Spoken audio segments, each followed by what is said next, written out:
வாழ்க வையகம், வாழ்க வையகம், வாழ்க வளமுடன். குரு வாழ்க, குருவே துணை. சிந்தனையை, உடல் நலத்தை சீர் அமைத்து உய்வித்த குருவே வாழ்க, வாழ்க வளமுடன், வாழ்க வளமுடன், வாழ்க வையகம். கனடா ஸ்கை யோகா அறக்கட்டளையை சிறப்பாக நடத்தி வருகின்ற ஆன்மீக அன்புள்ளங்கள், குறிப்பாக பேராசிரியர் முனைவர் சிவசங்கரம் ஐயா அவர்கள் மற்றும் இந்த நிகழ்ச்சியில் தொடர்ந்து கலந்து சிறப்பித்து வருகின்ற ஆன்மீக உள்ளங்கள் அனைவருக்கும் அருட்தந்தை வேதாத்திரி மகர்ஷி அவர்கள் சார்பாக வாழ்க வளமுடன் என்ற வாழ்த்துக்களையும் எனது அன்பு கலந்த பணிவான வணக்கத்தையும் சமர்ப்பித்து குருவின் குரல் 13ஆம் பாகத்தில் வாழ்க்கை தத்துவங்கள் 12 அறநெறிகள் 3, அறிவு நிலை படிகள் 3 என்ற 6 அம்சங்களை பற்றி இப்போது நாம் சிந்திக்க இருக்கின்றோம். சென்ற வகுப்பிலே தேவைகள் 3, காப்புகள் 3 அவற்றை பற்றிய கருத்துக்களை நாம் பகிர்ந்து கொண்டோம். தேவைகள் 3: உணவு, உடை, உடல் கழிவுகளை நீக்குகின்ற வசதிகள், உடல் நலம், பாதுகாப்பு இயற்கை சீற்றங்களிலிருந்து, தற்செயல் விபத்திலிருந்து, வேற்றுயிர் பகையிலிருந்து, இப்படி இந்த தேவைகளும் பாதுகாப்பும் நுண் உயிர் முதற்கொண்டு மனித இனம் வரைக்கும் எல்லா ஜீவராசிகளுக்கும் பொதுவானவை. ஆனால் இப்போது நாம் சிந்திக்க இருக்கின்ற அறநெறிகள் 3, அறிவு நிலை படிகள் 3 என்ற 6ம் மனித இனத்திற்கு மட்டுமே, ஒவ்வொரு மனிதனுக்கு மட்டுமே அவசியமானவை. ஏன் இவை மனிதனுக்கு மட்டுமே வலியுறுத்தப்படுகிறது என்ற ஆராய்ச்சியே இன்றைய மனித குலத்தின் அனைத்து பிரச்சனைகளுக்கும் தீர்வாக இருக்கும். மகர்ஷி அவர்கள் இந்த நன்மைகளை பற்றி ஒரு கவியிலே சொல்கிறார்கள். கல்லும் மரமும் மௌன நிலையில் நின்று கடமை தவறாது பயனாகும் போது சொல்லும் கருத்தும் உடைய மனிதன் ஏனோ சுகம் கெட்டு சமூகத்தை மறக்க வேண்டும்.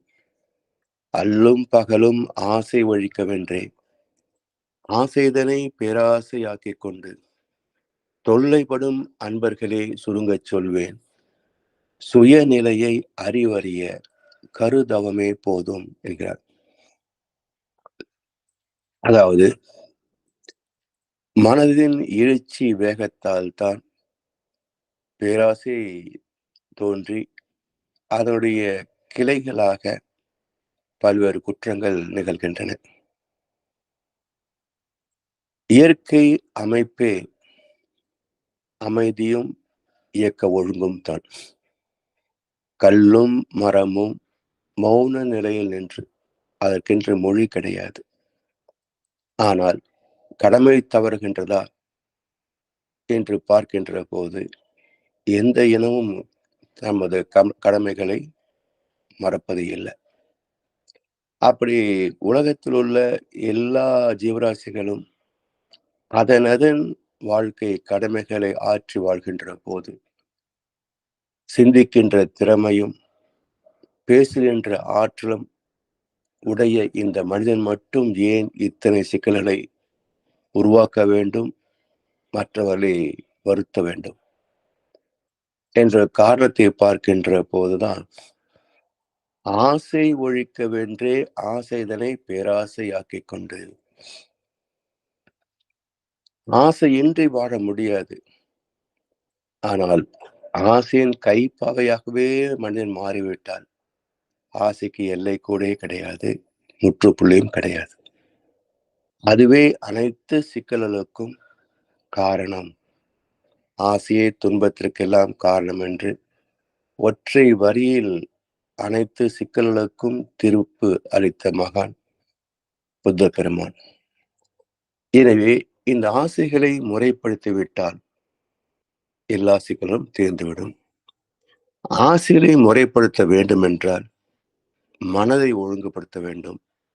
மனதை ஒழுங்குபடுத்த வேண்டும் என்றால் அதற்கு ஒரே வழி தவம், தவம், தவம் மட்டுமே. ஏனென்றால் மனதை ஒழுங்குபடுத்துவது என்பது ஏதோ புதிய முயற்சியாக நமக்கு தோன்றினாலும் அடிப்படையில் மனதை அமைதி நிலையில் காத்துக் கொள்வதுதான் தவத்தின் அடையாளம்.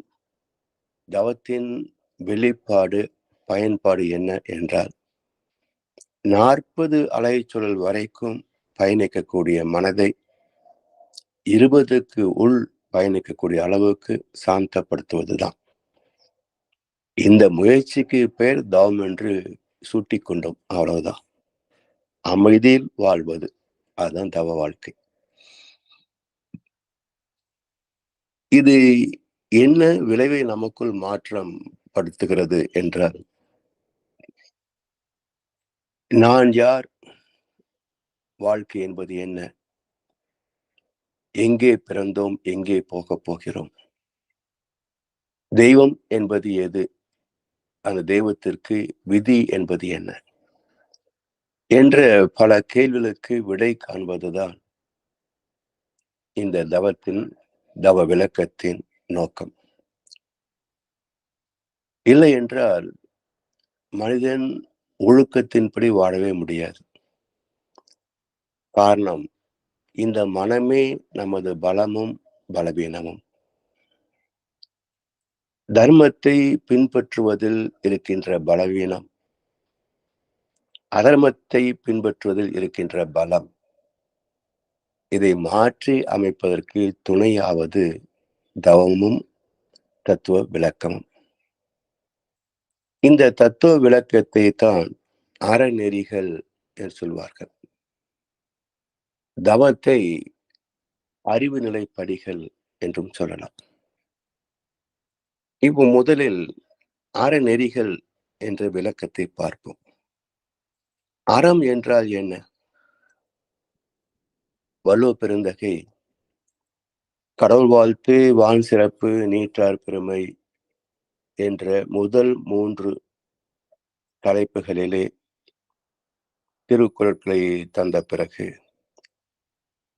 4வது அதிகாரமாக அரண் வலியுறுத்தல் என்ற தலைப்பை வைத்திருக்கின்றார். இந்த அறத்தை யார் வகுத்திருக்கிறார்கள் என்றால் நீற்றார் பெருமை.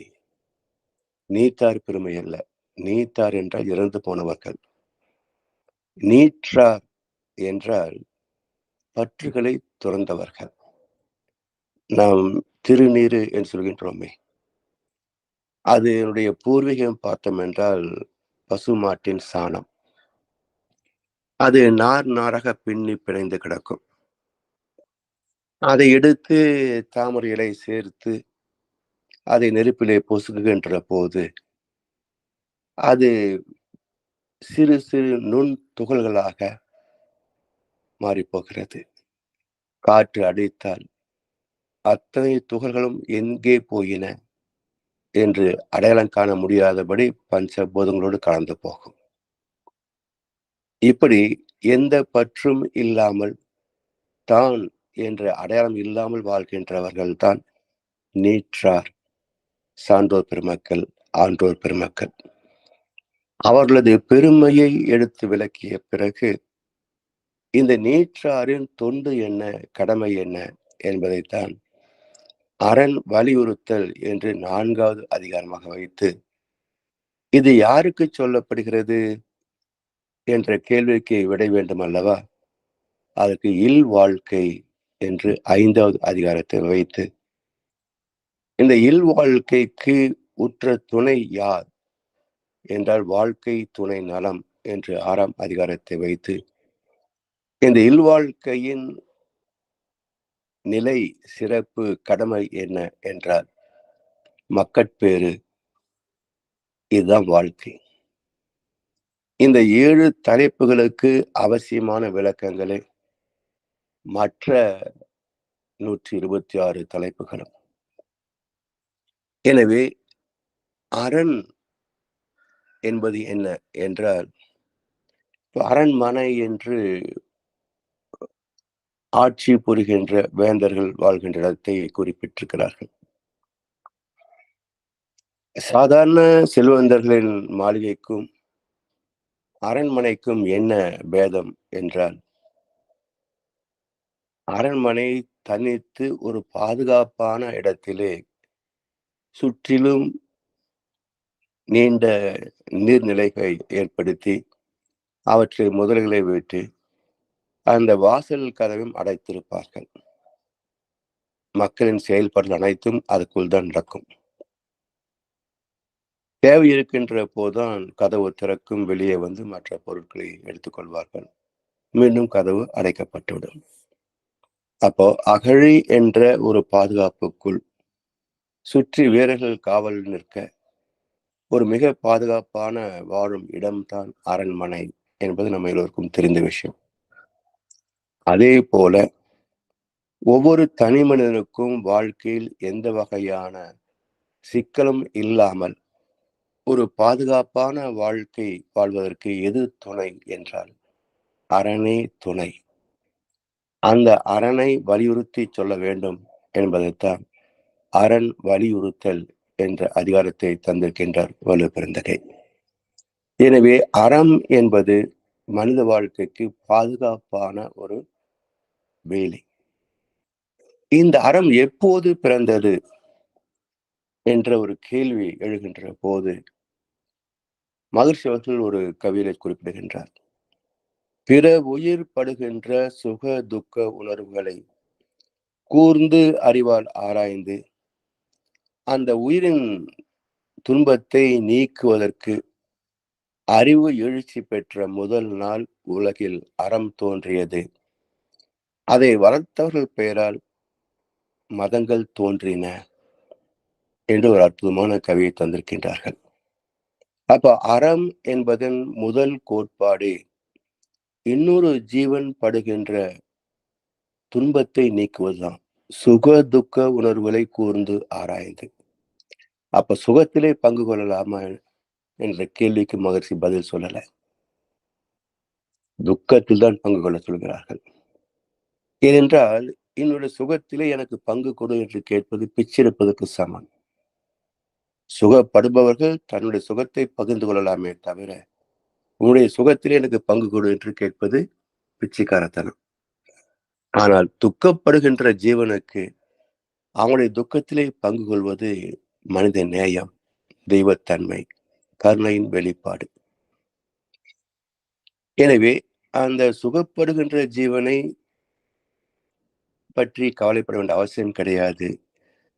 எந்த ஜீவன் துக்கப்படுகிறதோ அந்த துன்பத்தை நீக்குவதற்கு அறிவு எழுச்சி பெற்ற முதல் நாளே உலகில் அறம் தோன்றியது என்பார். என்றால் இதனுடைய தன்மை என்ன, இலக்கணம் என்ன என்று பார்க்கின்ற போது ஏதோ ஒரு காரணத்தால் துன்பப்படுகின்ற ஒரு ஜீவனுடைய அந்த துன்பத்தை நீக்குவதற்கு நம்மிடத்தில் என்ன உண்டோ அதை தந்து அந்த துன்பத்தை நீக்குகின்ற செயலே அறத்தின் முதல் கோட்பாடாகிய ஈகை. இப்ப ஈகையை என்னென்ன வகையிலே செயல்படுத்தலாம் என்று பார்க்கின்ற போது பசியால் வாடுகின்ற ஜீவனின் அந்த பசி துன்பத்தை நீக்குவதற்கு நம்மிடத்திலே இருக்கின்ற உணவிலே பங்கீட்டோ அல்லது உபரியாக இருந்தால் சற்று அதிகமாகவோ அந்த ஜீவனுக்கு தந்து பசி துன்பத்தை நீக்கி அருளலாம்.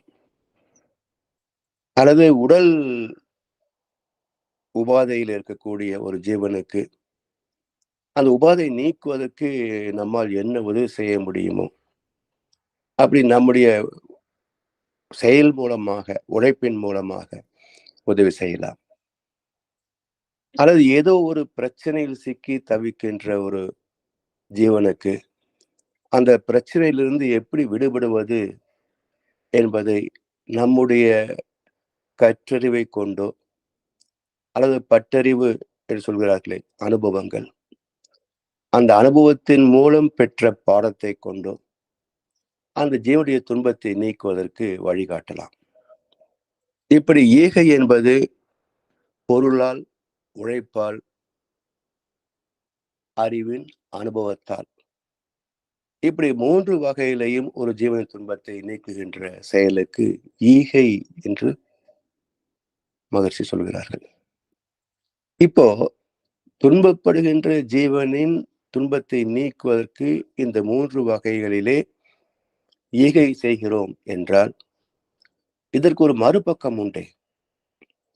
அது என்ன என்றால், நம்மால் எந்த ஜீவனுக்கும் துன்பம் நேரக்கூடாது.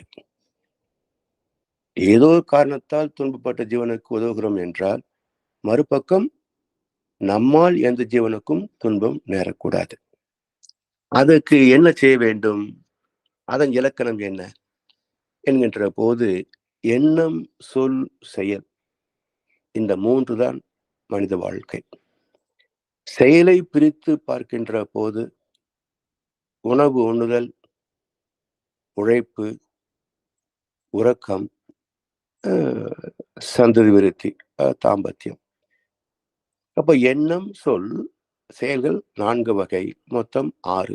எண்ணம், சொல், உணவு, உழைப்பு, உறக்கம், தாம்பத்தியம். இந்த 6 வகை செயல்பாடுகளில் என்னால் வேறு யாருக்கும் எந்த வகையிலையும் துன்பம் நேரக்கூடாது என்ற சுய கட்டுப்பாடுதான் ஒழுக்கம் என்று சொல்லப்படுகிறது. இப்போ இந்த 2 பக்க துன்பத்தை நீக்குவதும் துன்பம் நேராமல் காப்பதுமான இந்த பண்பாட்டை செயல்படுத்துவது அது கடமை. அது மட்டுமல்ல, இந்த கடமையிலே மேலும் சில கோட்பாடுகள் இணைகின்றன. அதாவது இந்த கடமை உழைப்போடு இணைக்கிறோம். இயற்கை வளங்களை வாழ்க்கை வளங்களாக உருமாற்றி, தரம் மாற்றி, அழகுபடுத்தி உலக மக்கள் அனைவருக்கும் கொண்டு சேர்க்கின்ற வாணிகத்தையும் நடத்தி இவற்றெல்லாம் நிர்வாகம் செய்யக்கூடிய ஒரு அரசியல் அமைப்பு என அனைத்துமே கடமையில் அடங்கும். ஏனென்றால் ஒவ்வொரு மனிதனும் பிறந்த நோக்கத்தின் முக்கியமான அம்சம் இந்த சமுதாயத்தில் தன்னுடைய பங்கும் மற்றொரு பங்கும் எல்லோருக்கும் சமமாக கிடைக்கக்கூடிய வகையிலே பகிர்ந்துண்டு வாழ்வதுதான். அதை கடமை என்றும் அழைக்கின்றோம். இந்த 3ம் இணைந்த கோட்பாடே அறம் என்று சொல்லப்படும். இதை சொல்வதற்கு ஒரு லகுவாக இருக்குமே என்பதனால் ஈகை, ஒழுக்கம், கடமை என்பதை வரிசை மாற்றி ஒழுக்கம், கடமை, ஈகை என்று சொல்கின்றோமே தவிர அடிப்படையில் அறத்தின் முதல் கோட்பாடு ஈகைதான். 2வது கோட்பாடு ஒழுக்கம்தான். 3வது கோட்பாடு கடமை. இப்படி இந்த 3 கோட்பாடுகளும் இணைந்ததே அறம், அறநெறிகள் 3 என்று மகர்ஷி சொல்கிறார்கள். இந்த அற வாழ்க்கை ஒவ்வொரு மனிதனும் பின்பற்றி விட்டோம் என்றால் சற்று கற்பனை செய்து பாருங்க. இந்த உலகத்தில் எங்கேயாவது பொருள் பற்றாக்குறை ஏற்படுமா? உணவு பற்றாக்குறை வருவதற்கு வாய்ப்பு இருக்கிறதா? அல்லது ஒரு மனிதனின் உணர்வுகள், சுதந்திரம் பறிக்கப்படுவதற்கான வாய்ப்பு இருக்கிறதா? இப்படி எல்லாம் சிந்தித்து பார்க்கின்ற போது இன்றைக்கு இருக்கின்ற அனைத்து சிக்கல்களுக்கும் தீர்வு இந்த அறம் சார்ந்த வாழ்க்கை மட்டுமே. அதைத்தான் தத்துவங்களிலே என்ன சொல்றாங்க? தவமும் அறமும் நமக்கு துணையாகுமே என்கிறார். திருமந்திரத்துல திளைக்கும் வினைக்கடல் தீர்வுறு தோணி இளைப்பினை நீக்க இருவழி உண்டு கிளைக்கும் தனக்கும் அக்கீடையில் முதல்வன் விளைக்கும் தவம் அறமே துணையாமே என்றார் திருமந்திரத்துல. அவன் கேடியில் முதல்வன் விளைக்கும் தவம் அறமே துணையாமை. அந்த தெய்வமே ஒரு தெய்வ நீதியோடு இந்த உலகத்தை இயக்கிக் கொண்டிருக்கிறது. அதை புரிந்து வாழ்ந்து விட்டால் மனித வாழ்க்கை சொர்க்கலோகமாக அற்புதமாக இருக்கும். அதை விளக்கி சொல்வது தத்துவம், விளங்க வைப்பது தவம். விளக்கி சொல்வது தத்துவம், விளங்க வைப்பது தவம். ஏனென்றால் இன்றைக்கு தர்மம் தெரியாத மக்கள் உலகத்தில் இருக்கிறார்களா என்ற ஒரு கேள்வி எழுப்பி பார்க்கின்ற போது இல்லை என்பதே பதில். பிறகு தெரிந்த தர்மத்தை ஏன் பின்பற்ற மாட்டேன் என்கிறார்கள் என்ற ஒரு கேள்வி எழுப்புகின்ற போதுதான் தெரிந்ததை தர்மத்தை செயல்படுத்துவதற்கு மனம் இடம் தர மாட்டேன் என்கிறது. காரணம், மனம் ஆசைகளின் கைப்பாவையாக, அதர்மத்தின் கைப்பாவையாக செயல்படுகிறது. அதனால் எல்லா மக்களுக்கும் எல்லா தர்மங்களும் தெரியும், ஆனால் செயல்படுத்த மாட்டேன் என்கிறார்கள். காரணம் என்ன? தானே அனைத்திலும் அனைவரையும் விட உயர்ந்திருக்க வேண்டும் என்ற ஆணவத்தின் சுயநலம். எனவே இந்த தத்துவத்தை விளக்கி சொன்னாலும் புரிந்து கொள்வதற்கு தவம் இல்லாத தத்துவம் செயல்பாட்டுக்கு வராது. ஏனென்றால் அரக்கர்களும் தவம் செய்தார்கள், தேவர்களும் தவம் செய்தார்கள், நல்லவர்களும் தவம் செய்கிறார்கள். ஆனால் தவம் செய்த சான்றோரும் ஆன்றோரும் அறத்தை விட்டு விலகவே இல்லை. அதே தவத்தை செய்து சாதனை படைத்த அரக்கர்கள் அறத்தை பின்பற்றவே இல்லை. காரணம் என்ன என்றால், தவத்தின் மூலம் மன வலிமை பெறுகிறோம். ஆனால் மன தூய்மை இல்லை என்றால் அது சைத்தானாகத்தான், பலம் பொருந்திய சைத்தானாக மாறுமே தவிர அது ஒழுக்கத்திற்கு திரும்பாது. அதனால்தான் விளக்கம் இல்லாத தவம் அரக்க தவம் என்பார்கள் மகிழ்ச்சி அவர்கள். எனவே அருகுண சீரமைப்பு தான் அடிப்படை. ஏன் பகவத்கீதை போன்ற ஞான சாஸ்திரங்களிலே குணத்தை சீரமைத்த பிறகுதான் தவம் என்று வைத்திருக்கிறார்கள் என்றால், குணத்தை சீர்படுத்தாத தவம் அரக்கத்தனமாக மாறும் என்பதனால்தான். ஆனால் இதுவும் நடைமுறைக்கு ஒத்து வராத ஒரு சித்தாந்தம் தான். ஏனென்றால் மனதை சாந்தப்படுத்தினால்தான் அதை ஒழுக்கத்திற்கு திருப்ப முடியும். சாந்தப்படுத்துகின்ற பயிற்சி தவம். எனவே நீ ஒழுக்கமானவனாக ஒழுக்கவான் ஆன பிறகு வா, உனக்கு நான் தவம் போதிக்கிறேன் என்றார். அவனை ஒழுக்கமாகி விட்டான், பிறகு தவம் எதற்கு அவனுக்கு? தவத்தின் நோக்கமே ஒழுக்கப்படுத்துவது தானே. அப்போ சத்தியவானுக்கு எதற்கு தவம்? அரக்கனுக்குத்தான் தவம் வேணும். அதனால் தவத்தின் நோக்கம் தர்மத்தை நிலைப்படுத்துவதே. தர்மத்தை அடைவதற்கு தவம் துணை செய்யும். அதனால் மகர்ஷி அவர்கள் தவத்தையும் தத்துவ விளக்கத்தையும் இணைத்து தினசரி பயிற்சி முறைகளையே அமைத்திருக்கின்றார்கள். இதிலே நமக்கு தடுமாற்றம் நேர்வதற்கான காரணம் என்ன என்றால், பொதுவாக அன்பர்கள் மன்றங்களுக்கு வருவார்கள், தவம் செய்வார்கள். தவம் முடிந்த பிறகு எழுந்து போய்விடுவார்கள். தத்துவ விளக்கத்திற்கு முக்கியத்துவம் தருவதில்லை. தவம் செய்தால் போதும், நல்லா இருக்கு என்று கிளம்பிவிடுகிறார்களே தவிர, இந்த தவத்தை மட்டுமல்ல, வாழ்க்கை சிக்கல்களை தீர்ப்பதற்கு அறம்தான் துணை. அந்த அறத்தை தான் அடுத்து சிந்தனை விருந்தாக ஆசிரியர்கள் பேச இருக்கிறார்கள். அதையும் கேட்க வேண்டும் என்ற பொறுப்பு பலரிடத்திலே குறைபாடு. அந்த குறைபாட்டின் காரணமாகத்தான் ஆசிரியர் பயிற்சி முடித்து விட்டேன், அந்த பயிற்சி இந்த பயிற்சி என்றெல்லாம் பேசுகிறார்களே தவிர, பக்குவம் அடைந்து விட்டோமா என்பது யாரும் சிந்தித்து பார்ப்பதே இல்லை. எனவே கற்றதன் பலன் என்ன? நிற்க அதற்கு தக. எனவே ஆசிரியர் ஞானாசிரியர் என்றால் ஞானத்தின் வழியில் பிறளாது நிற்பவர் என்றுதான் பொருளை தவிர ஏதோ அது ஒரு தகுதி அல்ல. பள்ளியில் படித்து பட்டம் பெறுவது போல அது ஒரு சான்றிதழ் அல்ல. ஒவ்வொரு மனிதனும் அடைய வேண்டிய சுய மாற்றம் அது.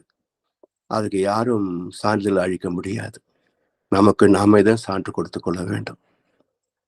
எனவே இந்த அறம் தான் முதலில் நாம் தெரிந்து பின்பற்ற வேண்டிய தர்மம். இதை மறந்து போகின்ற போது, ஆசையின் கைப்பாவையாக மாறுகின்ற போது, ஆசையை முன்னே வைத்து தர்மத்தை பின்னே வைக்கின்ற செயல்களால் பாவமே மிச்சமாகும். பாவத்தின் விளைவு துன்பம் தானே. அப்ப வாழ்க்கையை துன்பத்தில் தான் தத்தளிக்கும்.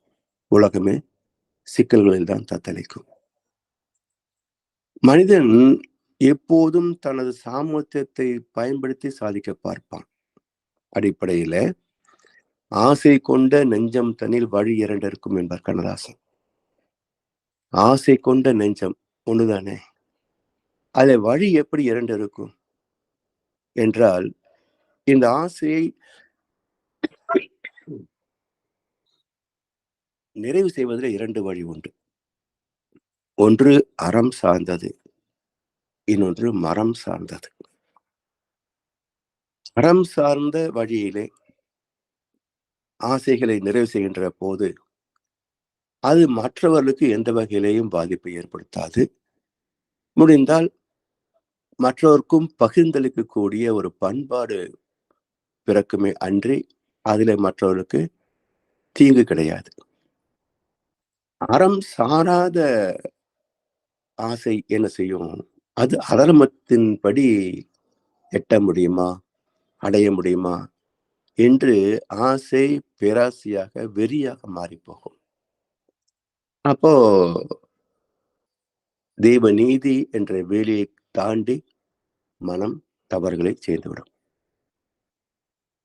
எனவே இந்த சிக்கலை தீர்ப்பதற்காகத்தான் ஆசையை முறைப்படுத்தினால்தான் அறம் சார்ந்த வாழ்க்கை மட்டுமே வாழ முடியுமே தவிர, ஆசை வந்துவிட்டால் அங்கே இரண்டு வழிகள், இரண்டாவது வழி திறக்கப்பட்டுவிடும். அதர்மத்தின் வழி.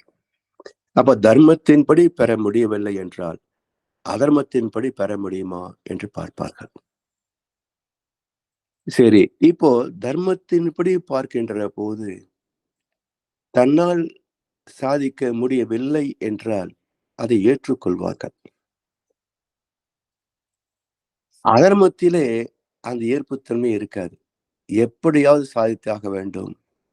யாரை அணுகுவது, என்ன செய்வது, பணிந்து கேட்பதா, மிரட்டி கேட்பதா, கொலை செய்வதா என்றெல்லாம் பல வகைகளிலே சிந்தித்து பார்ப்பார்கள். வளர்கின்ற காலத்துல நம்முடைய உடல் மட்டும் வளர்வதில்லை. ஆசைகளும் சேர்ந்தேதான் வளர்கின்றன. ஆசைகளும் சேர்ந்தேதான் வளர்கின்றன. இன்றைக்கு குழந்தை வளர்ப்பு என்று பார்க்கின்ற போது பெற்றோரின் வசதியின் காரணமாக குழந்தைகளுக்கு பல வகையான அனுபவ பொருட்களை கேட்டவுடனே வாங்கி தந்து அவருடைய ஆசைகளுக்கு தீனி போட்டு விடுகிறார்கள். வளர்ந்துகின்ற காலத்தில், வளர்ந்த பிறகு வாழ்கின்ற காலத்தில் இதே போன்ற பொருள் ஈட்டும் திறம் அவர்களுக்கும் அமையுமா? அல்லது பெற்றோரின் வருவாய் எப்போதும் நீடித்திருக்குமா? இவையெல்லாம் விதியின் விளையாட்டுகளில் ஒரு அம்சம் தானே. மாறிவிட்டால் அந்த குழந்தைகளால் வறுமையை சந்திக்க முடிவதில்லை. எனவே எப்போதும் வாழ்க்கையை பற்றிய ஒரு தெளிந்த ஒரு சிந்தனையோடு, அறிவோடு தான் குழந்தைகளை வளர்க்க வேண்டும். கிடைத்தால் சரி, துய்ப்பதில் தவறு இல்லை.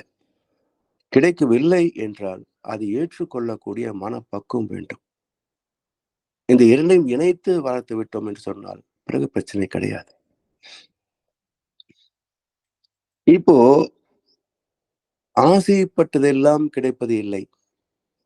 கிடைக்காததை மனம் ஏற்றுக்கொள்வதில்லை. விரும்பியது நடப்பதில்லை. நடப்பது பிடிப்பதில்லை. இப்படி மனம் திட்டமிடுகின்ற படிக்கு இயற்கை ஒத்து போகாது. எனவே தெய்வநீதியை மதித்து வாழ்வதற்கு மனதைத்தான் பக்குவப்படுத்தியாக வேண்டுமே தவிர சமுதாயத்தை தனிமனிதனால் மாற்ற முடியாது.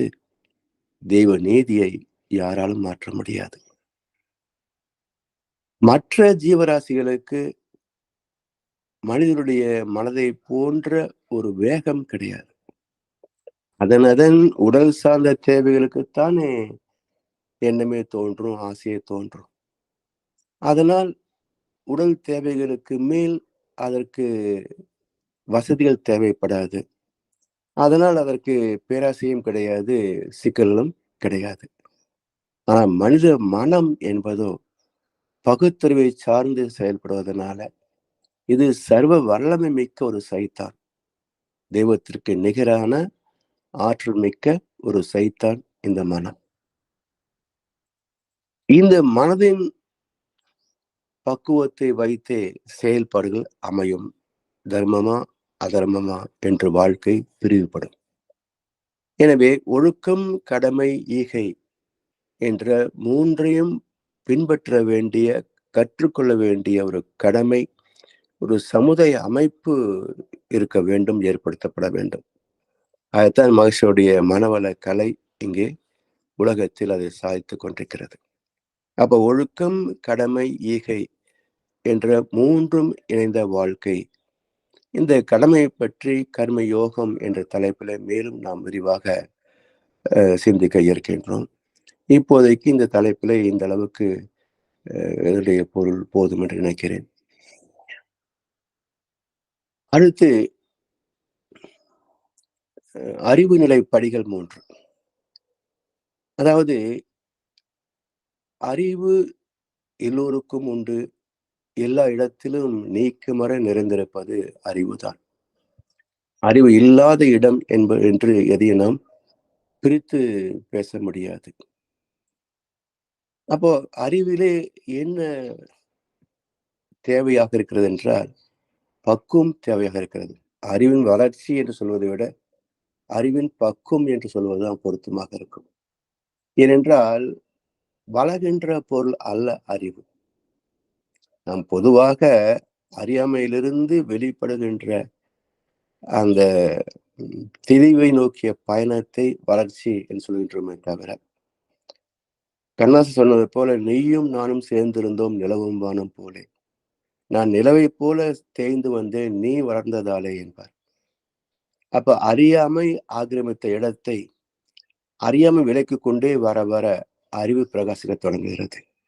எனவே அறிவு வளர்வது இல்லை, அறியாமை நீங்குகிறது. அந்த அறியாமை நீங்குகின்ற போது அறிவின் பெருக்கம் வருகிறது அல்லவா? அதனால் அதை வளர்ச்சி என்று சொல்கின்றோமே தவிர அறிவு வளர்வது இல்லை, தேய்வதும் இல்லை. தோற்றமே மாற்றத்தை காட்டுகிறது. ஏனென்றால் இறைவனின் பேரறிவு எங்கும், எல்லா இயக்கத்திலும், தோற்றத்திலும், ஜீவன்களிலும் நீக்கமற நிறைந்தே இருக்கிறது. நாம் ஓரறிவு, ஈரறிவு, ஐந்தறிவு, ஆறறிவு என்று பேசுகிறோமே, அது அறிவு வெளிப்படுகின்ற அந்தந்த புலன்களை வைத்து நாம் தொடு உணர் அறிவு, சுவையுணர் அறிவு என்று பேசுகிறோமே தவிர அறிவு அறிவுதான், அது ஒன்றுதான், அது பேரறிவுதான். அதை மறைத்திருக்கின்ற மாயை, அறியாமை, அந்த விளக்கம் பெறாத குறையைத்தான் நாம் நீக்குகின்றோமே தவிர அறிவை வளர்க்க முடியாதுங்க. அறிவு அறிவாகத்தான் இருக்கும். இப்ப இந்த அறிவு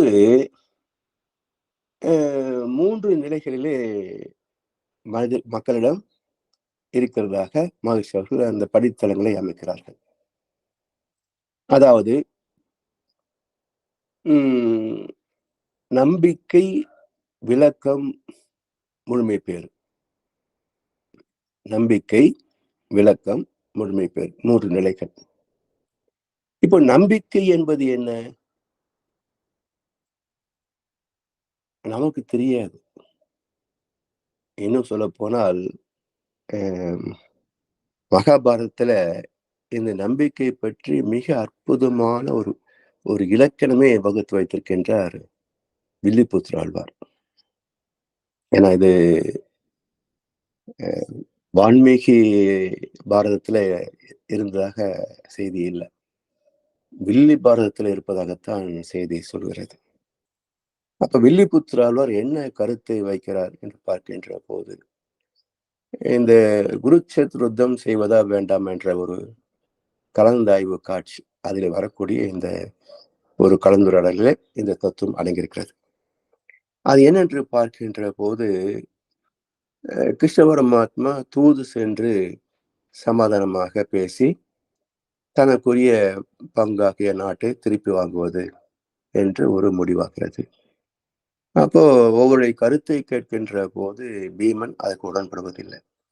நீ தூது போக வேண்டாம் கிருஷ்ணா என்பான். ஏன் என்று கிருஷ்ணன் கேட்கின்ற போது, அவனாகவே நாட்டை திருப்பிக் கொடுக்க வேண்டிய அம்சங்கள் நம்மிடத்திலே 5 உண்டு.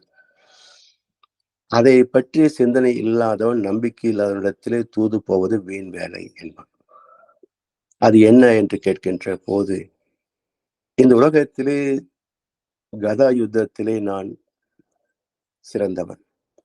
என்னோடு கதா யுத்தத்தில் வெற்றி பெற முடியுமா என்று சிந்தித்திருந்தால், அவனாகவே நாட்டை திருப்பிக் கொடுத்திருக்க வேண்டும். அதற்கு அஞ்சவில்லை என்றால் போகிறான். அர்ஜுனுடைய கையில் இருக்கின்ற காண்டீபத்தை கண்டு பயந்தாவது நாட்டை தந்திருக்க வேண்டும். அதற்கும் அஞ்சவில்லை என்றால் பரவாயில்லை. நாங்கள் இருவரும் சேர்ந்து யுத்தம் செய்தால் எப்படி இருக்கும் என்று சிந்தித்தாவது நாட்டை தந்திருக்க வேண்டும். அதற்கும் அஞ்சாவிட்டால் பரவாயில்லை. துச்சாதனை கொன்று அவனுடைய ரத்தத்தில் தான் கூந்தலை பூசி முடிவேன் என்று விரித்த கூந்தலோடு சபதம் ஏற்றி காத்திருக்கிறாள் பாஞ்சாலி. அவருடைய கற்பை கண்டு பயந்தாவது நாட்டை தந்திருக்க வேண்டும். இதற்கும் அஞ்சாவிட்டால் போகிறான். பரம்பொருளாகிய நீ எங்களுக்கு பக்க துணையாக இருக்கிறாய். உன்னை கண்டு பயந்தாவது நாட்டை தந்திருக்க வேண்டும். இப்படி 5 அம்சங்களை பற்றி சிந்திக்காத இடத்திலே தூது செல்வது வீண் வேலை என்பான். இதுல என்ன ஒரு ஒரு குணம் அமைந்திருக்கிறது என்கின்ற போது, தன்னுடைய சாதனைகளின் அடிப்படையில் தன்னுடைய புஜ பலம், யுத்த பலத்தின் மீது வைத்திருக்கின்ற நம்பிக்கை தன்னம்பிக்கை. அதேபோல் தன்னை சார்ந்த உறவு நட்பு அவருடைய சாதனைகளின் அடிப்படையில் அவர்களது செயல் திறமைகளின் மீது வைக்கின்ற நம்பிக்கை துணை நம்பிக்கை. இருவரும் சேர்ந்து செய்தால் எவ்வளவு பெரிய சாதனையை சாதிக்க முடியும் என்கின்ற போது அது இணை நம்பிக்கை. பாஞ்சாலியுடைய கற்பை பேசுகின்ற போது அவளது கற்பின் மீது வைக்கப்படுகின்ற கற்பு நம்பிக்கை. இந்த 4ம் பரவாயில்லை. ஒரு மனிதனை எல்லா சிக்கலிலிருந்தும் காப்பது, அறம் சார்ந்து வாழ வைப்பது தெய்வ நம்பிக்கை. எனவே தன்னம்பிக்கை, துணை நம்பிக்கை, இறை நம்பிக்கை, கற்பு நம்பிக்கை, தெய்வ நம்பிக்கை என்ற ஐவகையிலே மனிதனின் வாழ்க்கை நம்பிக்கையில் தான் அடங்கியிருக்கிறது. இன்னும் இதை நுணுகி பார்க்கின்ற போது, ஒரு குழந்தை பிறக்கிறது, நாமும் குழந்தையாகத்தான் பிறந்தோம். இப்ப நம்முடைய குழந்தை பருவத்தை நினைவு கூற முடியாது. இப்போது நாம் பெற்றோராக ஒரு குழந்தை பிரசவமாகிறது வைத்துக் கொள்ளுங்களேன். இப்போ இந்த பெற்ற தாய் தந்தையரை அந்த குழந்தைகள் எல்லாம் ஒரு லேபர் வார்டிலே வைத்திருப்பார்கள். பல தொட்டில்களிலே ஒவ்வொரு குழந்தையாக வைத்திருப்பார்கள். நீங்க போய் உங்க குழந்தை எடுத்துக்கொள்ளுங்கள் என்று சொன்னால், எந்த தாயால் தன் குழந்தை இது என்று அடையாளம் கண்டு எடுக்க முடியும்? குழந்தைக்கு தாய் தந்தை அடையாளம் தெரியாது. இது இயல்பு. ஆனால் பிரசவித்த தாய்க்கு இதுதான் என் குழந்தை என்று அடையாளம் காண முடியுமா? அப்போ இதுதான் என் குழந்தை என்று நம்பிக்கையில் தான் வளர்க்கிறோம். எனவே இந்த வாழ்க்கையின் அடிப்படையே ஒரு நம்பிக்கை தான். மருத்துவமனையிலே ஒவ்வொரு வார்டுக்கும் ஒரு அடையாள வில்லை வைத்திருப்பார்கள். அந்த வில்லை, அந்த எண் மாறியிருக்காது என்ற நம்பிக்கையில் தான் இது நம் குழந்தை என்று வளர்க்கிறோம். அந்த குழந்தையும் இது நம் தாய் தந்தை என்று வளர்க்கிறது. எனவே வாழ்க்கையின் அஸ்திவாரமே நம்பிக்கையில் தான் அடங்கியிருக்கிறது. நம்பிக்கை இல்லை என்றால் வாழ்க்கை இல்லை. சரி, இந்த நம்பிக்கை எப்படி இருக்க வேண்டும் என்பதைத்தான் பாரதம் பேசுகிறது. சாதனைகளின் அடிப்படையில் எழுவதுதான் தன்னம்பிக்கை. வெற்றி நம்பிக்கை பயன் தராது. இப்போ சமுதாயத்தை நாம் பார்க்கின்ற போது எதை வைத்து நம்பிக்கை வைத்திருக்கிறோம்? இன்றைக்கு இந்தியாவுல தேர்தல் நடக்கிறது. எத்தனையோ கிட்டத்தட்ட 543 என்னவோ பாராளுமன்ற உறுப்பினர்கள் போட்டியிடுகிறார்கள். இவரெல்லாம் நமக்கு என்ன செய்வார்கள் என்ற நம்பிக்கையின் அடிப்படையில வாக்களிக்கிறார்கள். அவன் எவ்வளவு பணம் தருகிறான்? இப்படி வாக்களிக்கின்ற போது செலவு செய்து முதலீடு செய்தவன் அதை திரும்ப வட்டியோடு எடுக்கத்தான் பார்ப்பானே தவிர தர்மத்தை பின்பற்றவா பார்ப்பான். சரி, இது ஒரு முறை இருமுறையா? சுதந்திர நாட்டில் கிட்டத்தட்ட 16 தேர்தல்கள் முடிந்து போயின. இந்த 16 தேர்தல்களில் பெற்ற அனுபவத்தை கொண்டு நல்லவர் வந்தால்தான் வாழ்க்கை செழிப்பாகும், பாதுகாப்பாகும் என்ற அறிவு கூட இல்லாத மக்களுக்கு ஓட்டு இருந்தால் என்ன, இல்லாவிட்டால் என்ன? அதனால மகிழ்ச்சி சொல்வார்கள், சிந்திக்கின்ற திறம் உள்ளவனுக்கு மட்டுமே ஓட்டு என்பார். முட்டாள்களுக்கெல்லாம் ஓட்டு தரக்கூடாது. ஏனென்றால் அறிவாளியின் தலையெழுத்தை முட்டாள் எழுதி விடுவான். அறிவாளிகளின் தலையெழுத்தை முட்டாள்கள் எழுதிவிடுகிறார்கள். அதான் இந்தியாவுடைய தலையெழுத்து. இவ்வளவு சிந்திக்கின்றோம், எவ்வளவு பேசுகின்றோம். என்னுடைய விதி யார் கையில் இருக்குங்க? என் பகுதியில் இருக்கின்ற அறிவற்ற மக்களின் கைகளில் இருக்கிறது. நான் நல்லவனுக்கு ஓட்டு போட்டாலும் அதிகப்படியான மக்கள் அறிவில்லாமல் காசு வாங்கி கொண்டு பிரியாணி சாப்பிட்டு விட்டு ஓட்டு போட்டால் என் விதி யார் கையில் இருக்குங்க? இது போல நம்பிக்கை என்பது சாதனைகளின் அடிப்படையில் ஏற்பட வேண்டும். அப்படித்தான் ஒரு காலத்தில் இருந்தது. ஒரு கட்சியிலே தொண்டனாக இருந்து மக்களுக்கு தொண்டு செய்து வந்தவனைத்தான் வேட்பாளராக நிறுத்துவார்கள். ஒரு 50 வருஷத்துக்கு முன்னாடி, 60 வருஷத்துக்கு முன்னாடி. ஆனா கடந்த 60 ஆண்டுகளாக பெட்டி உள்ளவனை தான் வேட்பாளர் நிறுத்துகிறார்கள். எவன் பணக்காரன் இருக்கிறானோ அவன் தான் வேட்பாளர். அவனிடத்தில் எப்படி தர்மத்தை எதிர்பார்க்க முடியும்? எனவே இந்த நம்பிக்கையின் விளைவு என்ன? துரோகம். நம்பிக்கை துரோகம். அதே போல இந்த பொருள் நல்லது என்று கூவி கூவி விற்கிறார்கள். அவன் சொல்வதை நம்பித்தான் நாம் அந்த பொருளை வாங்குகிறோம். ஆனால் வீட்டிலே போய் பார்க்கின்ற போது அது தங்கத்தை போல் பித்தளை தந்து விடுகிறான். புகழ்பெற்ற நிறுவனங்களே வெள்ளியின் மீது தங்க முலாம் பூசி நகைகளை விற்றதாக இங்க செய்திகள் உண்டு. சாதாரண மனிதன் ஏமாற்றினா பரவாயில்ல, ஒரு கார்ப்பரேட் நகை கடைகளை இப்படி ஏமாற்றினால் யாரை நம்புவது? இது வியாபாரத்துல ஏற்படும் நம்பிக்கை துரோகம். சரி, கடவுள் எல்லாம் தருவார் என்று மக்களை ஒரு சோசியல் ஹிப்னாட்டிசம் செய்து வைத்திருக்கிறார்கள். நமக்கு எந்த பிரச்சனை வந்தாலும் நேரா போய் சாமி கிட்ட விழுந்துரு. சாப்பாடு வேணா கொடுப்பாரு, துணி வேணா கொடுப்பாரு, பணம் வேணா கொடுப்பாரு, வேலை வேணா கொடுப்பாரு, கல்யாணம் வேணா செஞ்சு வைப்பாரு, குழந்தை வேணா பெற்று கொடுப்பாரு. இப்படி உலகத்தில் உள்ள எல்லா நாடுகளையும் விட இந்தியாவுடைய அவலம் என்ன என்றால், இங்கே பக்தியை வியாபாரத்தோடு இணைத்திருக்கிறார்கள். பக்தியை பொருளாதாரத்தோடு இணைத்திருக்கிறார்கள். நமக்கு ஏதாவது வேணும்னா போய் சாமிகிட்ட கேட்ட கொடுப்பார். இது ஏமாற்று இல்லையா? அப்படி எத்தனை பேருக்கு இறைவன் தந்திருக்கிறார்? அடையாளம் காட்ட முடியுமா? நிரூபிக்க முடியுமா? ஏதோ ஒரு ஆதாரமில்லாத நம்பிக்கையை முன்வைத்துத்தான் பக்தர்கள் ஓடிக்கொண்டிருக்கிறார்களே தவிர, அவர் செய்கின்ற அத்தனையினுடைய பலன் கூட அவர்களுக்கு இல்லை என்ற உண்மையை யார் எடுத்துச் சொல்வாங்க? இதுதான் நம்பிக்கையில் அவநம்பிக்கை, நம்பிக்கை துரோகம், ஏமாற்றம் எல்லாமே இருக்கும்.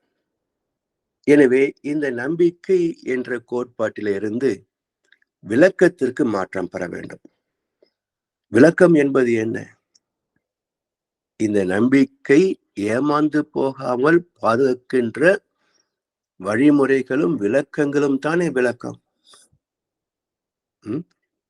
கடவுள், அந்த கடவுளுக்கு என்று அமைந்த ஒரு இயற்கை சட்டம், அதன்படி அமைந்த இந்த பிரபஞ்சம், மனித வாழ்க்கை, அதிலே இந்த சட்டத்திற்கு உடன்பட்டு வாழ்ந்தால் பாதுகாப்பு, முரண்பட்டால் தண்டிக்கப்படுவோம். இந்த விளக்கத்தை சொல்வதிலே, இதை நம்பி ஏற்றுக்கொள்வதிலே என்ன சிரமம்? இதை ஏற்றுக்கொள்ளவில்லை என்றால் நட்டம் யாருக்கு? ஞானிகளுக்கா? இல்லை போதிப்பவர்களுக்கா? நட்டப்பட்ட பின்பும் திருத்திக் கொள்ளவில்லை என்றால் 6 அறிவில் ஓரறிவு அவுட். ஏன்னா சிந்திக்கின்ற அறிவு தானே பகுத்தறிவு. சிந்திக்க மாட்டேன் என்று அடம் பிடித்தால் இவனை பகுத்தறிவாதி என்று எப்படி ஏற்றுக்கொள்வது? முட்டாள் என்று சொல்லணும், விலங்கு என்று சொல்லணும். அதன் பட்டுக்கோட்டை கல்யாண சுந்தரம் அழகாக சொல்லி வைத்தார். 6 அறிவில் ஓரறிவு அவுட். இருக்கும் 5 அறிவும் நிலைக்கு முன்ன அதுவும் கூட டவுட் என்று ஒரு திரைப்பாடலிலே வேடிக்கையாக எழுதி வைத்தார். அது மட்டுமல்ல, எங்கெல்லாம் அறிவு இல்லை என்பதற்கும் சில உதாரணம் காட்டுவார். தன் ரேகை தெரியாத பொய் ரேகை காணிடம். அவன் கண்டது போல் சொல்லுவதை நம்புகின்ற வகையிலும் 6 அறிவில் ஓரறிவு அவுட். அவன் ரேகை அவனுக்கு தெரியாது, நம்ம ரேகையை பார்த்து எதிர்காலத்தை சொல்றான். அவனுடைய எதிர்காலமே அவனுக்கு தெரியாது. யார் சொல்ல முடியும் அடுத்த கணம் இது நிகழும் என்று? எந்த சாஸ்திரத்துல சொல்ல முடியும்? அது சொல்வதற்குரிய தகுதி ஒன்று உண்டு, டெல்டா ஃப்ரீக்வன்சி. அதுக்கு தீர்க்க தரிசனம் என்று பெயர். அதை ஞானிகள் சொல்லியிருக்கிறார்கள், சோதரிகள் சொல்ல முடியாது. இவங்க சாஸ்திரத்தை படித்து சொல்பவர்கள், சாஸ்திரத்தில் வாழ்ந்து சொல்பவர்கள் அல்ல, படித்து சொல்பவர்கள். இது போல 3 துறைகள்: தெய்வ நம்பிக்கை, பொருள் நம்பிக்கை, பாதுகாப்புக்கான அரசியல் நம்பிக்கை. பிறகு இல்லறத்தில் இதே கோட்பாடுகள் தான். வாழ்க்கை துணை, தாய் தந்தை, உடன்பிறப்பு, உறவு, நட்பு, அவருடைய குணங்களை நம்புகின்ற தன்மை. இவை எல்லாமே நமக்கு நன்மைகளை தந்தாலும் பல சமயங்களில் துன்பங்களையும் தருகிறது, நட்டங்களையும் தருகிறது. எனவே இவற்றெல்லாம் எப்படி கையாள்வது என்பதுதான் விளக்கம். அதாவது நட்பு வாழ்க்கைக்கு எத்தனை அவசியம், அதே சமயத்துல என்னதான் நட்பு பாராட்டினாலும் எச்சரிக்கையோடு இரு என்று 50 குறட்பாவிலே வள்ளுவ பெருந்தகை நட்பை பற்றி, அது எப்படி வாழ்க்கையை பயன் கொள்வது என்பதை பற்றிய சூட்சுமங்கள் எல்லாம் பேசியிருக்கிறார். அப்போ நண்பனாக இருந்தாலும் கூட எப்போதும் எச்சரிக்கையாக இரு என்ற கருத்து ஏன் வைக்கிறார் என்றால், ஒரு மனிதன் எப்போது வேண்டுமானாலும் மனமாற்றம் பெற்று விடுவான். நல்லவனாக மாறுவது மிக கடினம். சந்தர்ப்ப சூழ்நிலைகளால் தீயவனாவது மிக எளிது. எனவே வாழ்கின்ற காலம் முழுவதும் ஒருவருக்கொருவர் எச்சரிக்கையாகத்தான் வாழ வேண்டுமே தவிர 100க்கு 100 நம்பினால் நம்பிக்கை துரோகமும் அதிலே சேர்ந்திருக்கும். நம்ப வச்சு கழுத்துட்டு தான் சார் அப்படிம்பாங்க. நம்பினா தான் இருக்க முடியும். நம்பாதவன் எப்படி இருப்பீங்க? நம்பினா தான் ஏமாத்த முடியும். நம்பாதவனை எப்படி ஏமாத்துவீங்க? பாஸ்டர் வந்திருக்குது, 10,000 கட்டுங்க அப்படின்னா, அந்த பாஸ்டர் ஏதோ நமக்கு வந்துட்டு நம்பினா 10,000 கட்டி வாங்கி அதில் ஒரு இல்லை வெறும் டப்பான்னு தெரிஞ்சுக்க போறான். அது தெரிந்தவன் அதை நீயே வச்சு எனக்கு வேண்டான்றான். அப்போ நம்பிக்கை இருந்தால் நம்பிக்கை துரோகமும் சேர்ந்தே வரும். அதன் மறுபக்கம், பிரிக்க முடியாத மறுபக்கம். காரணத்தை விளக்கி சொல்லி இதுதான் வாழ்க்கை. தேவை, பழக்கம், சூழ்நிலை, பிறம தூண்டுதல், கருவமைப்பு, இப்படி சில காரணங்களால் ஒவ்வொரு மனிதனும் எந்த சனத்திலும் மாற்றம் பெற்று விடுவான். ஆக எச்சரிக்கையோடு இரு. அதான் எண்ணி துணிக கர்மம். ஒவ்வொரு செயலிலும் எண்ணி துணிக கர்மம் என்று நம்ம எச்சரிப்பது தானே விளக்கம். அதை ஏற்றுக்கொள்வதற்கு எதுக்கு தயக்கம்? எனவே பக்தியில் மட்டும் அல்ல, வாழ்க்கையின் ஒவ்வொரு கூறிலும் நமக்கு விளக்கம் வேண்டும். ஒரு தொழில் செய்கிறோம், அது எப்படி செய்வது என்ற விளக்கம் தந்தால் தானே அந்த தொழிலை நாம் சிறப்பாக செய்ய முடியும். நீயே தெரிந்து கொள் என்று பொருளை தூக்கி போட்டால் அவன் பிள்ளையாரை பிடிக்க போய் குரங்காத்தான் முடியும். அப்ப எதை எங்கே வைப்பது என்ற விளக்கம், அதாவது ஏற்கனவே பெற்ற அனுபவத்தை மற்றவர்களுக்கு பகிர்ந்து கொள்கின்ற ஒரு பண்பாடுதான் விளக்கம். வேற ஒண்ணும் கிடையாதுங்க. நான் பெற்ற அனுபவத்தை மற்றவரோடு பகிர்ந்து கொள்கின்ற பண்பாடுதான் விளக்கம். அந்த விளக்கம் யார் சொல்வது தெளிவாக இருக்கும் என்றால், எந்த சுயநலமும் இல்லாமல் இயற்கை விதிகளை உணர்ந்து அனுபவத்தில் தெய்வத்தை அறிந்து சொல்பவர் விளக்கம் எல்லா வகையிலுமே நமக்கு நன்மை அளிக்கும். அதனால் விளக்கத்தில் வாழ வேண்டும். அந்த விளக்கத்தில் வாழ்ந்து எதை நாம் அடைய வேண்டும் என்றால், இந்த அறிவு முழுமை அது முக்தியை சொல்கின்றோமே, அதாவது பகுத்தறிவாக பிறந்த இந்த வாழ்க்கை விளக்கத்தின் வழியாக வளர்ச்சி பெற்று பேரறிவாகிய இந்த பிரபஞ்சத்தோடு, பிரபஞ்சத்திற்கே மூலமாகிய அந்த இறைநிலையோடு இணைந்து வாழ்கின்ற போது இந்த ஆத்மாவிலே வாழ்ந்தேன் ஒரு நிறைவு தோன்றும். அந்த நிறைவுதான் வாழ்க்கையின் நோக்கமே. இன்னும் அதை அனுபவிக்கவில்லையே, இதை சாதிக்கவில்லையே என்று ஆசைகளை மிச்சம் வைத்துக் கொண்டு இருந்தால் நிறைவனம் வரவே வராது. இதெல்லாம் சாதிப்பதற்கு என்ன இருக்குங்க? Satisfied life is more valuable than successful life. இந்த உண்மையை அறிந்தால்தான் மனம் நிறைவு பெறும், அறிவு நிறைவு பெறும். அந்த நிறைவு பெற்ற வாழ்க்கையே முழுமையான வாழ்க்கை. இப்படி பக்தி என்கின்ற நம்பிக்கையில் துவங்குகின்ற வாழ்க்கை விளக்கத்தில் பயணித்து முழுமையில் நிறைவு பெற வேண்டும். அதாவது வாழ்கின்ற காலத்தில் இதை வாழ்ந்து பார்த்து விட வேண்டும். அதுதான் முழுமையான வாழ்க்கை. இதற்கு தடையாக இருக்கின்ற எண்ணம் ஆராய்தல், ஆசைகள், கோபங்கள், கவலைகள், பழக்க வழக்கங்கள், குணாம்சங்கள், இவற்றெல்லாம் சீர்படுத்துவதும் விளக்க வழி வாழ்க்கை தான். எனவே இதுவரைக்கும் பக்தியில் வாழ்ந்த நம்மை விளக்கத்தில் பயணிக்க வைத்து முழுமையில் நிறைவு செய்ய வைக்கின்றார் குரு பிரான். எனவே இது நம்பிக்கை இல்லாமல் விளக்கம் கிடைக்குமா? விளக்கத்திற்கும் நம்பிக்கை தான். இங்கே கடவுள் நம்பிக்கை, இங்கே குரு நம்பிக்கை. குருவை நம்பினால்தான் விளக்கம் பயனாகும்.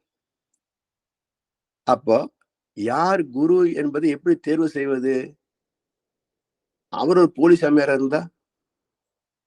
அப்படித்தான் நிறைய பேர் இருக்கிறாங்க உலகத்துல. அப்ப யார் உண்மையான குரு என்பதை அடையாளம் கண்டு கொள்ள வேண்டும். அதற்கு மகர்ஷி 3 இலக்கணம் வச்சிருக்கிறார். அறிவில் அறிவாய் நிலைத்தோர், அறம் வகுத்தோர், அதை வாழ்ந்து காட்டினோர். இந்த 3 பண்புகள் யாரிடத்திலே இருக்கின்றனவோ அவரே உண்மையான குரு, நம்ப வேண்டிய குரு. அப்படிப்பட்ட குருடத்திலே நாம் சரணடைந்து விட்டால் தான் விளக்கங்களும் அறிவுக்கு தெளிவுபடும், பயிற்சிகளும் நமக்கு செய்வதற்கான ஊக்கத்தை கொடுக்கும். அந்த அனுபவம் நமக்கு தெளிவையும் மேன்மைகளையும் அளிக்கும். அப்படி பக்தியில் துவங்குகின்ற வாழ்க்கை விளக்கத்தில் பயணித்து முழுமையில் நிறைவு பெற வேண்டும். இதுதான் உயிரின வரலாற்றின் நோக்கமே, மனிதனாக பிறந்ததன் நோக்கமே. இதை புரிந்து பயன் கொள்ள வேண்டும் என்பதைத்தான் வாழ்க்கை தத்துவங்கள் 12 மகர்ஷி அவர்கள் நமக்கு விளக்கி சொல்லியிருக்கின்றாங்க. இது இந்த அறிவினுடைய நிலைப்பாடுகளை பற்றியெல்லாம் அறிவே தெய்வம் என்ற தலைப்பிலே நாம் சிந்திக்க இருக்கின்றோம். எனவே இது ஒரு சுருக்கமான விளக்கம். அதாவது வாழ்க்கையில் நாம் தெரிந்து கொள்ள வேண்டிய அனைத்து ரகசியங்களையும் பற்றிய ஒரு சிறு குறிப்பு தான் இந்த வாழ்க்கை தத்துவங்கள் 12. இந்த ஒவ்வொரு பாடத்தையும் ஒவ்வொரு அம்சத்தையும் அதற்குரிய இலக்கண விதிகளோடு ஒவ்வொரு தலைப்பாக அடுத்து வரக்கூடிய பாடங்களிலே நாம் சிந்திக்க வேண்டும். இன்றைக்கு இதோடு இந்த தலைப்பு நிறைவு பெறுகிறது. அடுத்த வகுப்பிலே எண்ணம் ஆராய்தல், அதாவது இந்த வாழ்க்கையே எண்ணத்தின் அடிப்படையில் அமைந்திருக்கிறது. நம்பிக்கை என்பது ஒரு எண்ணம் தானே. அவனை நம்புகிறேன் என்று சொல்கிறோமே, அது ஒரு எண்ணம் தான். ஸோ எண்ணம் என்பதை பற்றிய விளக்கத்தை அடுத்த வகுப்பிலே சிந்திப்போம் என்று சொல்லி வாய்ப்பளித்த அனைவருக்கும் நன்றி பாராட்டி இன்றைய விளக்கத்தை நிறைவு செய்கின்றோம். வாழ்க வளமுடன், வாழ்க வளமுடன், வாழ்க வையகம்.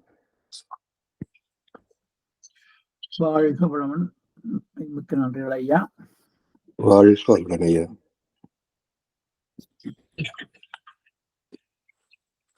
ஒவ்வொரு தலைப்பும் பின்பு நீண்ட தலைப்பாக வருமானு சொல்லி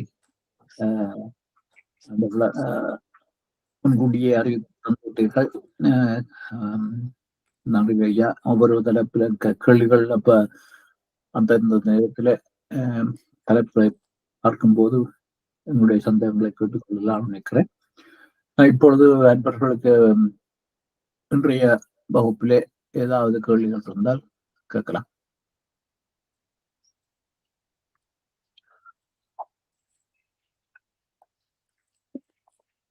நான் ஒரு கேள்வி கேட்கிறேன் ஐயா. சொல்லுங்க ஐயா. இந்த முழுமைப்போர் இதுல இப்ப கண்ணப்ப நாயனார்ட்ட கதையை சரித்திரத்தை எடுத்தால் அவர் அந்த பக்தி மார்க்கத்துல எனக்கு தெரிந்த அந்த இதுல முழுமையாக அர்ப்பணித்து அதுவே அவர் தன்னுடைய அந்த பணியிலே செயற்பட்டு அவர் இறை நிலையையும் அடைந்திருக்கின்றார். அது முழுமைப்போர்னு சொல்ல முடியுமா ஐயா? அவருடைய அன்றைய காலகட்டத்திற்கு அது முழுமை பேரு தான். ஏன்னா இப்போ ஒவ்வொரு நாளும் வசதிகள் கூடிக்கொண்டே போகின்றன, திறமைகள் பெருக்கிக் கொண்டே போகிறோம். இது போன்ற ஒரு வசதிகளான வாழ்க்கை அன்றைக்கு இருந்ததுனா கிடையாது. உண்பதற்கு உணவும் உடுப்பதற்கு உடையும் இருந்தால் அது ஒரு வாழ்க்கை என்றுதான் வாழ்ந்தாங்க. ஸோ அங்கே ஏமாற்றுவதற்கும் ஆள் கிடையாது, ஏமாந்து போவதற்கும் வாய்ப்பு கிடையாது. அதனால அன்றைக்கு வாழ்க்கை உணவு சம்பாதிப்பதும் மற்ற நேரங்களிலே உரையாடி மகிழ்வதும் தான் வாழ்க்கையாக இருந்தது. அந்த காலகட்டத்தில் 63 நாயன்மார்களும் ஆன்மீகத்தில் தேர்ச்சி பெற்றவர்களாக இருக்கிறாங்க. அவங்களுடைய வாழ்க்கை வரலாறு இது என்று பெரிய புராணத்தில் பேசப்படுகிறது. அதெல்லாம் சாத்தியம்தான். ஆனா தொடர்ந்து வந்த நூற்றாண்டுகளிலே விஞ்ஞானம் வளர்ச்சி பெற்றதன் காரணமாக நமக்கு எத்தனை வசதிகள் வந்து விட்டன. அவற்றையெல்லாம் இலவசமாக யாரும் தரவில்லை. அப்போ பணத்தை கொண்டுதான் பெற்றாக வேண்டும். பணமும் இலவசமாக கிடைப்பதில்லை, உழைத்துதான் பெற்றாக வேண்டும். அப்போ உழைப்பது தகுந்த கூலியும் கிடைக்காது. அப்போ திறமைகளை வளர்த்து கொண்டாக வேண்டும். அப்போ கல்வி இது போன்ற பல விஷயங்கள் தோன்றுகின்ற போது இங்கே வாழ்க்கை யதார்த்தத்தை விட்டு மிக நீண்ட தூரம் மாற்று பாதையிலே பயணித்து விட்டது. இப்ப அது போன்ற ஒரு வாழ்க்கை இன்றைக்கு சாத்தியமானா கிடையாது. அதனால இன்றைக்கு அது போன்ற நிகழ்ச்சிகள் சாத்தியம் இல்லை. அது அன்றைக்கு நடந்த நிகழ்ச்சி. சரிங்களா ஐயா? அப்ப அந்த முழுமை பேர் வருகின்ற போதையா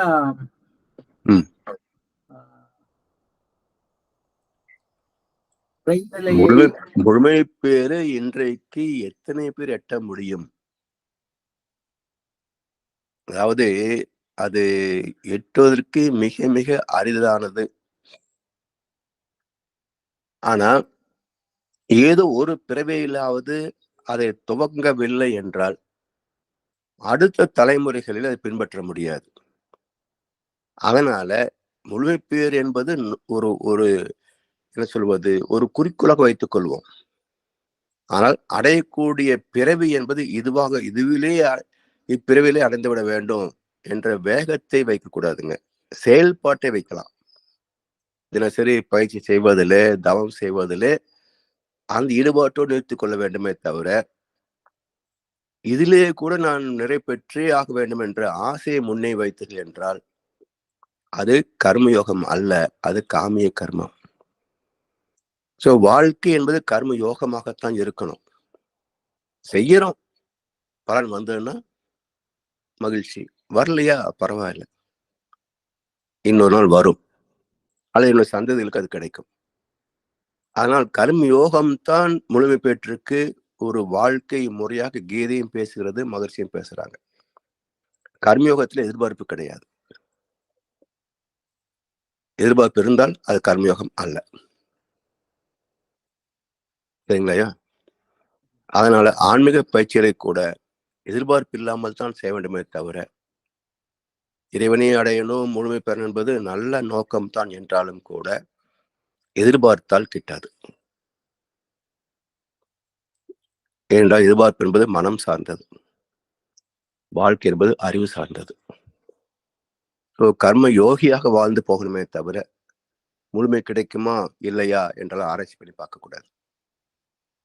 அதுதான் கடமையை செய், பலனை எதிர்பார்க்காதே அப்படின்றது இந்த இடத்துலதான். சரிங்களா ஐயா? நன்றி ஐயா. தனாய்யா, நீங்கள் இதை கையெழுத்தீங்க ஐயா? இது வந்து வாழ்வுடன் ஐயா. வாழ்வு சொல்லுங்க. இது வந்து போன கிளாஸ்ல உள்ள ஒரு கேள்வி. இந்த உணவை பற்றி சொன்னீங்கள், அது வந்து 7 தாதுக்களாக மாறும்னு சொல்லி, அது 7வது வந்து சுக்கிலம். அப்ப அதுல என்ன சொன்னீங்க என்றால், ஒரு இந்த மச்சையாக மாறி மச்சையில ஒரு பகுதி மூளையாக மாறும்னு சொல்லி. அப்ப அந்த மூளையாக மாறும் கண்டால், அப்ப அந்த சாப்பாட்டுக்கு ஏற்ற மாதிரி மூளையை மியங்க தொடங்கும், அப்படித்தானே? ஆமா. அதனால்தான் உணவை பொறுத்தே மனமும் மாறும். அப்படின்னு ஐயா, இப்ப நான் நீங்க சொல்றதா யோசிச்சு பார்த்து, இப்ப காலத்துக்கு அந்த காலத்தை எடுத்து பாத்தீங்கன்னா ஒரு 50 வருடம் அப்படின்னு முந்தி பார்த்தால், பெரும்பாலும் மக்கள் எல்லாம் அந்த இப்பத்தைய பழைய ரெஸ்டாரண்ட்கள் அதெல்லாம் அந்த காலத்துல குறைவா இருந்திருக்கும். அப்ப பெரும்பாலும் அந்த ஒரு கிராமத்தை எடுத்தீங்கன்னு சொன்னா, ஒரு கிராமங்களை எடுத்தீங்கன்னு சொன்னா எல்லா மக்களும் ஒரே விதமான சாப்பாடு தான் பெரும்பாலும் சாப்பிடுவாங்க. ஆமா ஆமா. அங்க விளைந்த மரக்கறிகள் அப்படி அப்படின்னு சொல்லி அப்படின்னும் பொழுது அந்த மன எழுச்சி குறைவாயிருக்கு. இப்ப வந்து உலகம் எல்லாம் கிராமத்துல எல்லா இடமும் இந்த சாப்பாடுகள் எல்லாம் மாறி, ஆயத்திட்ட கடைகள், நாளுக்கு நாள் ஒவ்வொரு சாப்பாடு அப்படி அப்படி அப்படி வந்து அதனால அந்த உலக அமைதியே இதை கெடுக்கிற ஒரு சந்தர்ப்பம் இருக்கு. அப்படிதான் ஐயா? நிச்சயமாக. விஞ்ஞானமும் வியாபாரத்தனமும் தான் உலகத்தை கெடுத்தன. ரைட் ஐயா, அது ஒன்று. அடுத்தது நீங்கள் மூளை ஒரு பகுதி வித்து சக்தியா மாறும், அதுதான் கடைசி. அப்ப இந்த வித்து சக்தி என்னும் வித்து சக்தி மற்றது சுக்கிலம். அப்ப ஐயா சுக்கிலமும் வித்து சக்தியும் உண்டு? ஒண்ணுதாங்க. சுக்கிலமும் வித்து சக்தியும் உண்டு. அப்ப அடுத்தது வந்து இந்த சுக்கிலமும் பிந்துவும் உண்டோ, அதுவும் வரையா? அது ஒண்ணுதான். வித்து சக்தி விந்து சக்தி எல்லாம் ஒண்ணுதான் உண்டு. ரைட். அப்படி இருக்கும் போது ஐயா, இந்த சுக்கிலம் இப்ப ஆண் பண்ணி எடுப்போம். இந்த சுக்கிலம்ன்றது ஆணுக்கும் பெண்ணுக்கும் பொது, அப்படித்தானே? சுக்கிலம் சுரோனிதம். சுக்கிலம் அடுத்தையா சுரோனிதம். சுரோகிதம் என்னய்யா? ஆமா, சுரோகிதம் வந்து பெண்களுக்கு. ரைட். அப்ப இந்த 7வது வந்து ஆண்களுக்கு சுக்கிலமாக மாறும், பெண்களுக்கு சுரோகிதமாக மாறும். ரைட் ஐயா. அதுதான் ஐயா என்னுடைய எனக்கு அந்த சுக்கிலம் எனக்கு அந்த சுக்கிலம் உடனே எனக்கு அது கன்ஃபியூஷன் சொல்லி சுக்கிலம், சுரோனிதம், நாத விந்து என்று 2ஆ சொல்லுவாங்க. ரைட் ஐயா. அப்ப அந்த சுக்கிலம் அப்ப ஆண்களுக்கு அது விந்து, பெண்களுக்கு நாதம், அப்படித்தானே? ஆமா ஆமா. ரைட். அப்ப அந்த விந்துன்றது வந்து அந்த ஸ்பெர்ம், அதே விந்துன்னு சொல்றது. விந்து என்பது ஸ்பெர்ம் ரெண்டும் ஒண்ணுதான். சுக்கிலம் என்பது சம்ஸ்கிருத வார்த்தை நினைக்கிறேங்கய்யா. விந்து என்பது தமிழ் வார்த்தையாக இருக்கும். அதே மாதிரி இந்த நாதம் வந்து பெண்களுக்கு வந்து அந்த முட்டை அந்த ஓவரியில இருந்து வர முட்டைன்னு சொல்லுவோம், அது அதுவாத்தான் இருக்கணும். ரைட் ஐயா. ஓமையா. இந்த கேள்வி என்ன கேட்டுன்னு சொன்னா நான் நென்முறுக்கா அவங்கள்ட்ட வருவேன் திருப்பி. அந்த காயகற்பம் அது செய்யும் பொழுது அதுல சில டவுட் இருந்தது. அதுக்கு இந்த டெர்மினாலஜி நான் இப்ப கிளியர் பண்ணி கொண்டு போறேன். அந்த கேள்விக்கு நான் இந்த நாளைக்கு வருவேன். அடுத்தது ஐயா, இந்த உயிர் சக்தி, ஜீவகாந்த சக்தி ரெண்டும். இந்த ஜீவகாந்த சக்தி துணிவு பெற்ற ஜீவகாந்த சக்தி தான் உயிர் சக்தி, அப்படித்தானே? ஆமாங்கய்யா. ரைட். அப்ப இந்த உடல்ல வந்து சுத்தி ஓடிக்கொண்டிருக்கிறது வந்து இந்த உயிர் சக்தி. ஆமா. ரைட். மற்ற இந்த ஜீவகாந்த சக்தி வந்து உணவிலிருந்தும் வரும், வெளியில அட்மாஸ்பியர்ல இருந்தும் வரும். ரைட். அவ்வளவுதானே தெளிவாக அவ்வளவுதான். போதுமையா? ஐயா, என்ன ஒரு விஷயம் ஐயா, என்னென்று கண்டால் இந்த திருக்குறள் சொன்னீங்கள் நீங்கள் பெருமை என்று சொல்லி. நீத்தார் கிடையாது, நீட்டார் தான் சரியான வார்த்தை. நீட்டார் தான் சரியான வார்த்தை. நான் தான் அதை பார்த்தேன். நீங்கள் பேசும்போது நான் அந்த டக்கான திருக்குறள் புத்தகத்தை எடுத்து பார்த்துட்டேன். நான் அதுலயே நீத்தார் பெருமை என்று தான் போட்டிருக்கிறாங்களா? அது பிள்ளை என்ன ஐயா? அது பிழையானது. ஏன்னா நீத்தார் என்றால் இறந்தவர்கள். ரைட். உயிர் நீத்தார், உயிர் நீத்தார் சொல்கிறோம் இல்லையா? சோ அது இறந்தவர்கள். இதுவரை நான் சொல்லுங்கய்யா. இதுவரை பார்த்த புத்தகங்கள்ல நீட்டார் பெருமையோடு தான் இருக்கு. உடம்பு நான் நீட்டார் என்று தான் எனக்கு அந்த நீட்டார் பெருமைன்றது அதிக சொல்லதான் சரியா? அதான் தெளிவான விளக்கம் ஐயா. பரிமையில உரையர் வந்து நீட்டார் பெருமைன்னு தான் இருக்குங்க. ரைட். ஓமையா. வாழ்க்கையா. வாழ்க்கை.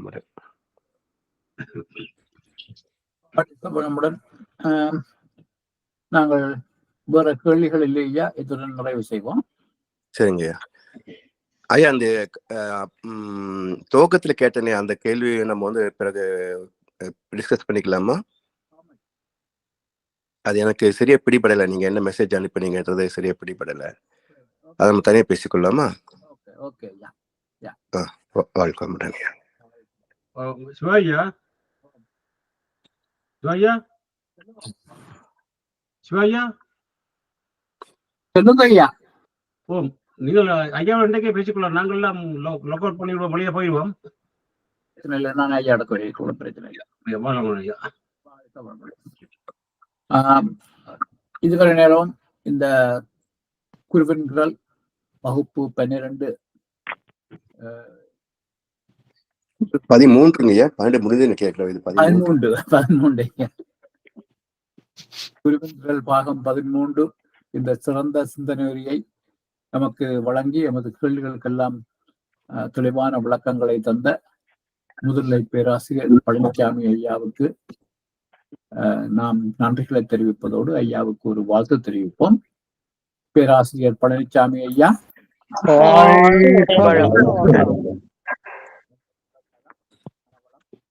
வளம்.